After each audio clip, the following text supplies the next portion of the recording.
Well, guys, I threw a bunch of stuff together and I'm doing pretty good at the NR Rarity Festival. So let's go ahead and take a look at what I have, and then after that, we can go ahead and take a look at some of these duels. So I am running 3 copies of Copycat, 3 copies of Aroma Jar, 2 copies of Spirit Reaper, 3 copies of Marshmelon, 3 copies of Cyber Dragon, 3 copies of Volcanic Queen. I got 1 copy of Michion the Time Lord, 3 copies of Level Limit Area B, 2 copies of MST, 3 copies of Wabuku, 2 Ring of Destructions, 3 Bottomless Trap Holes, 3 Secret Barrels, 3 Metal Reflex Slimes, and 3 Zoma the Spirits.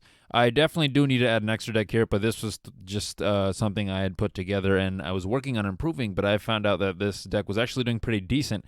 So let's go ahead and take a look at some of these duels, guys.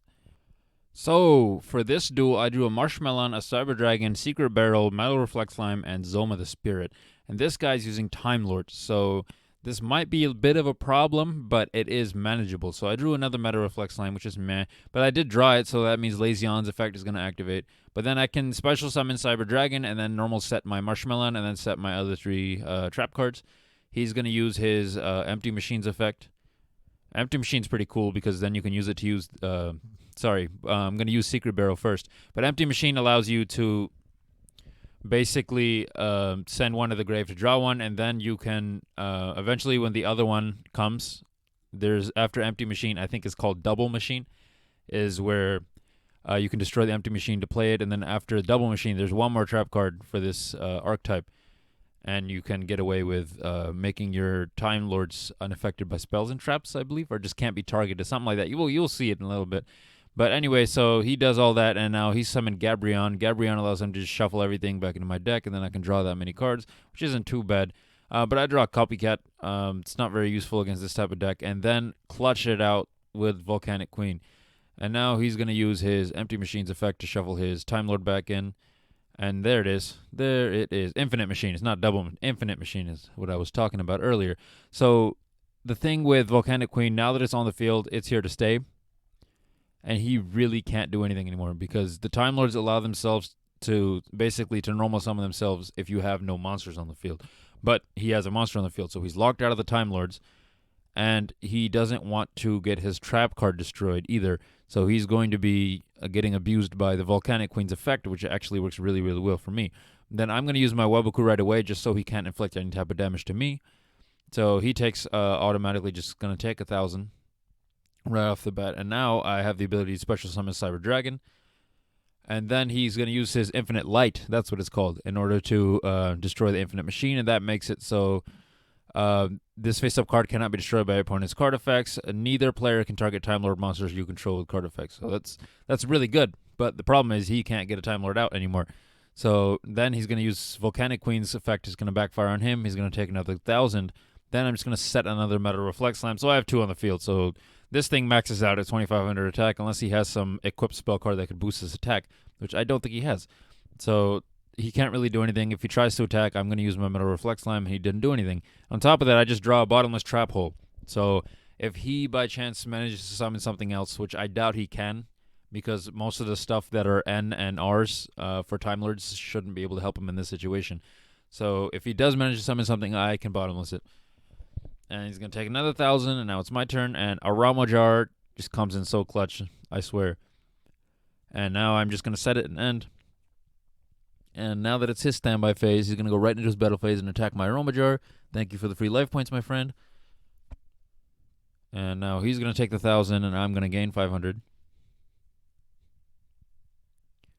And now it's my draw phase. I draw Zoma the Spirit, so I can end this right now by just attacking him and with Zoma the Spirit and getting my Zoma the Spirit destroyed.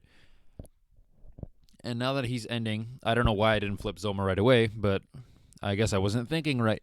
But now that it's my turn, I'm just going to flip Zoma. I also have Ring of Destruction, but that's pretty useless to me now. But so on my next turn, my plan is to flip it to attack mode, just attack his thing and let him take the L. So now it's his draw phase, his standby phase, and last resort, he's going to activate Hand Destruction. He's going to destroy 2, draw 2, and I can do the same. And he can't really do anything, so he just calls it a duel. So for this next duel, anytime you draw a Michion the Time Lord at the first turn, you know you did good. But this deck is probably the most common deck I've seen in this tournament. Is the gadget, Fright Train, machine deck essentially. This deck is really really good, honestly, because it can spam out a bunch of monsters, a bunch of monsters. But I think I should be good. And now he's going to pop off all these combos using Heavy Forward, which I think lets him add this card to his hand. Infotrack allows him to tribute one in order to special summon itself. That's Infotrack Tunneler, by the way. And so it's my turn, and it's my draw phase, and I draw a Welbuku, which is a very clutch combination along with Michion the Time Lord. But then, as soon as I play Michion, he's going to use compulsory evacuation device. I think I should be good, though, because I have all these face downs. I'm not too worried about like a Harpy's Feather Duster because again, it doesn't exist in this format. The worst I think that can happen to me is a Mystical Space Typhoon, so I should be fine. And I'm immediately gonna Welbuku it because why even take the chance? I have no monsters on the field, right? And so then he's gonna go into a XYZ summon at number 70. This spider's really annoying in this deck. I use Secret Barrel, then I use Bottomless Trap Hole, which I forget how the chain works, so I should have done it the other way. I should have used Bottomless Trap Hole and then Secret Barrel, because Secret Barrel's effect would have been popping off first, and he would have taken a little bit more damage. But it is what it is. Then he's going to use Heavy Forward, and now he's going to go into his battle phase, but again, I already used Webaku, so it doesn't really matter to me. It is my turn now, so then I'm hoping, oh, what do you know? I Plot Armored it. Call them Plot Armor cards for a reason. Webaku it, and then immediately I can attack him with Michion the Time Lord. And then he is going to lose half his life points, obviously, because it is the Time Lord. And then he's going to draw, and I never take any chances, because Michion, yeah, it's dope, it's good protection, but a lot of times people can get rid of it. So I'm going to use Webaku even though it's on the field. And he's using his Infotrack Harvester, and he has his Infotrack Anchor Drill. I definitely want to try out this this type of deck for the format, or sorry, for the festival, because it's really good. I would say this is a deck I've seen the most, and it's probably the one that I would bet on having the most success because it can just summon so much stuff.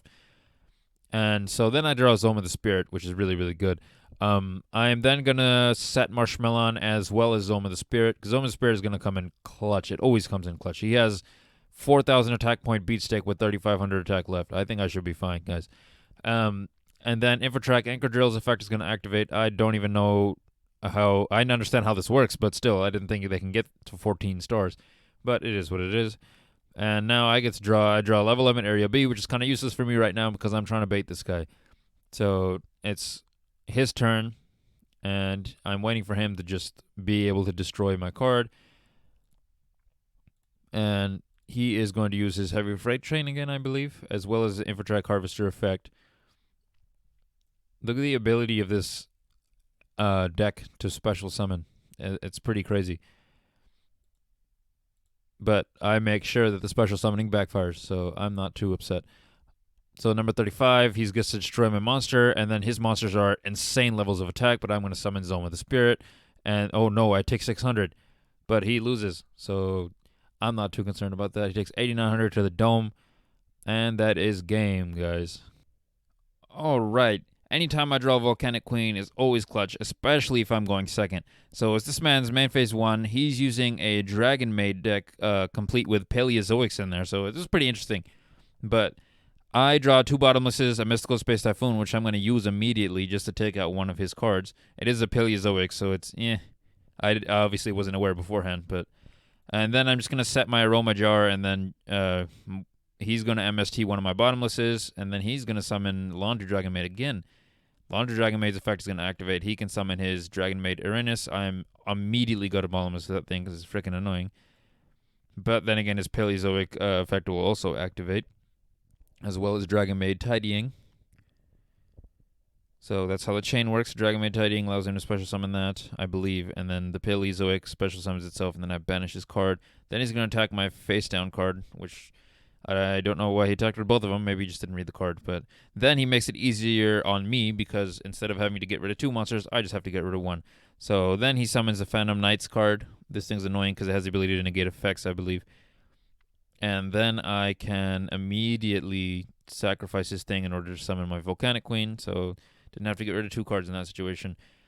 Then my Aroma Jar's effect obviously is going to activate every end phase, I believe. And then he's going to Forbidden Chalice my Aroma Jar, which is pretty clutch, actually. Maybe I should look into putting Forbidden Chalice in my deck as well. But I have Metal Reflect Slime, so even if he destroys 1, I can bring back Metal Reflect Slime, and he can't climb over it at all. But the problem is, Paleozoics actually work really well against this deck because I'm using so many different kinds of trap cards. So, but obviously we're both going to take 1,000, but I'm still at 8,000 because of my Aroma Jar. Yes, I'm going to set another Aroma Jar, and then I am going to set my bottomless. So if he tries to bring anything out, so this would be perfect with both of the Paleozoics, maybe to get out totally awesome, because I believe they're Aquas, right? But that's not what's going to happen at all. Then he's going to go into number 45, which I'm going to bottomless immediately, because that thing's annoying, and it has the ability to negate as well. And his Paleozoics just keep recycling themselves, which is freaking rude. And then Volcanic Queen's effect is going to activate. He's going to take 1,000. I'm going to gain 500. Now it's my draw phase, and I draw Copycat. Copycat works really well in this deck. So I'm going to take my own Volcanic Queen's attack, and I'm going to use it to destroy his monster. So he loses 13, and it is his end phase, and I gain... Oh, sorry, my end phase, and I gain 500. Now he is going to normal summon Parlor Dragon Maid. Parlor Dragon Maid's effect is going to activate. He can then summon that thing. He did this, which is pretty smart, because then its effect is now useless because it's in the graveyard, so he won't be losing life points anymore. But I will still be gaining them, so not too bad. Then I have Zoma the Spirit. Zoma the Spirit works really well just to get my opponent to lose life points. And so I'm at 10,000 and he's at 4,700. He's going to get another Parlor Dragon Maid out, then he's going to use this effect again, but he's going to go into the battle phase, and he's going to summon the thing he just sent to the graveyard. And then he's going to go into number 97. And then number 97, I'm sure you guys are familiar with this by now. Every single time I've seen people pull out number 97, they go immediately into number C92. Either C92 or usually they go into number 92. But I already have a bunch of monsters and cards set on the field, so number 92 wouldn't be as effective. But if you're going second, I believe number 92 can screw you over pretty badly. And now he's going to go into his battle phase, bring back another Dragon Maid, and then that does nothing to me. And now he's calling it a turn, but I'm, of course, going to keep gaining life points, and he can't deal with that anymore because I guess he knows what's coming next, because if I had drawn something like another Volcanic Queen or just anything like that, I probably could have put an end to this. But anyways, guys, if you like what you see, please like, comment, and subscribe. This was Plot Armor Cards. Thank you for sitting through my random testing of a random stuff that I put together. It worked pretty well, in my opinion. I just think it needs a better extra deck. But if you like what you see, please like, comment, and subscribe. And oh my goodness, look at the time. It's time to